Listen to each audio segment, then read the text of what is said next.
Today, on 2230, we delve into the escalating tensions between traditional taxi drivers in Phuket and the rising competition from ride-hailing apps. On the 12th of April 2024, a seemingly routine ride for tourists in Phuket took a dangerous turn. The tourists had hailed a ride through an app, only to find themselves in a situation that quickly spiraled out of control. As their ride proceeded through the vibrant streets of Phuket, two local tuk-tuk drivers aggressively intercepted the vehicle, blocking its path in the middle of the road. What followed was an intense argument between the tuk-tuk drivers and the app-hired driver. The confrontation escalated rapidly when one of the tuk-tuk drivers circled to the back of the vehicle and, in a shocking act of aggression, smashed the rear window with his fist. This incident, though alarming, is not an isolated case. It is part of a broader, simmering conflict that has been brewing for years between traditional taxi drivers and the new wave of app-based ride services in Phuket. In another disturbing incident, an app driver was assaulted so severely that he suffered a fractured skull. These violent confrontations highlight the deep-rooted animosity that has been building as traditional taxi drivers see their livelihoods threatened by the convenience and popularity of ride-hailing apps. But what lies at the heart of this conflict? To understand this, we need to look at the so-called taxi mafia that has long dominated Phuket's transportation scene. The term taxi mafia is often used to describe the local associations of cab drivers who have secured exclusive rights to operate in key tourist hotspots. These associations control areas like Phuket International Airport, Rasada Pier, and various hotels, making it difficult for any competition to gain a foothold. For years, these taxi associations have maintained a stranglehold on Phuket's transportation market, often using aggressive tactics to protect their territories. In September 2022, a group of foot travelers experienced this firsthand when they were forcibly removed from a van they had booked at Rasada Pier. The van was stopped by members of the Rasada VIP group, a local taxi association that claimed exclusive rights to the area. Despite the legal status of the app the travelers used, the taxi association acted as if they were enforcing the law, a reflection of the power these groups wield in Phuket. The financial aspect of this monopoly is significant. For example, at Phuket International Airport, only two taxi associations are allowed to operate, Phuket Mikau Saku and Phuket Business Car Service Cooperative Limited. These associations pay hefty concessions, up to 1.5 million baht $55 for 88 per month, for the exclusive right to operate within the airport. This financial burden is passed on to tourists through higher fares. In one case, a Bangkok native was shocked when a taxi at the airport demanded 600 Thailand bahts $22 for a trip that would cost just 168 Thailand bahts $6.17 through an app. Despite the high costs, these fares are legal, leaving tourists with few alternatives.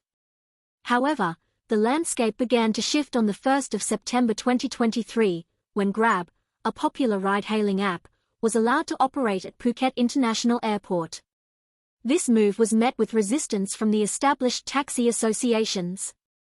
The president of Phuket Business Car Service Cooperative Limited, Mr. Chukiat Panyawai, expressed concern that Grab's presence was causing financial difficulties for his drivers, who were struggling to secure even a single trip from the airport.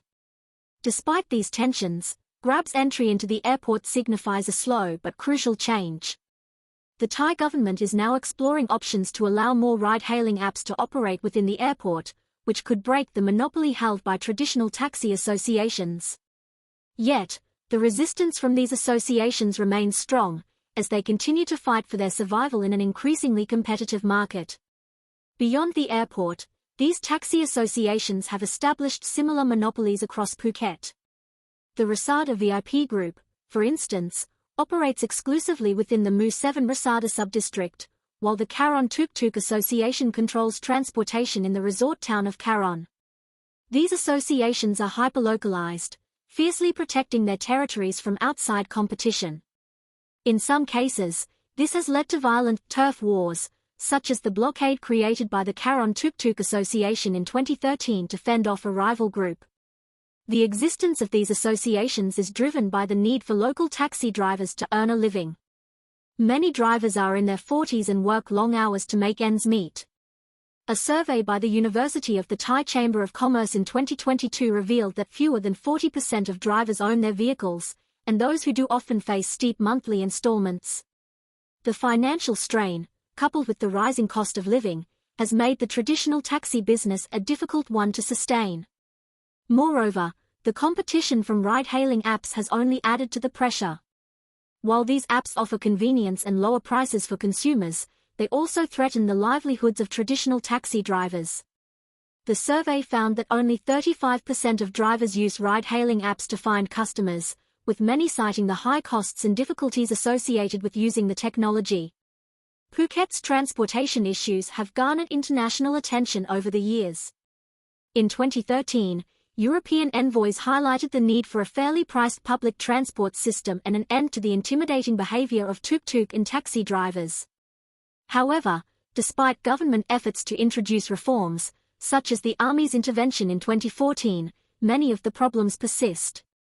As we look ahead, it is clear that the conflict between traditional taxi drivers and ride-hailing apps in Phuket is far from over. The entry of Grab into Phuket International Airport is just the beginning of what could be a significant transformation in the way people get around the island. But for now, the tensions continue, and the future of Phuket's transportation landscape remains uncertain. We would love to hear your thoughts on this issue. Have you had any experiences with taxis or ride-hailing apps in Phuket? What do you think about the situation? Let us know in the comments below. And if you found this video informative, please give it a thumbs up, share it with your friends, and subscribe to our channel, 2230, for more detailed and factual news coverage. Don't forget to hit the notification bell so you don't miss any updates. Thank you for watching.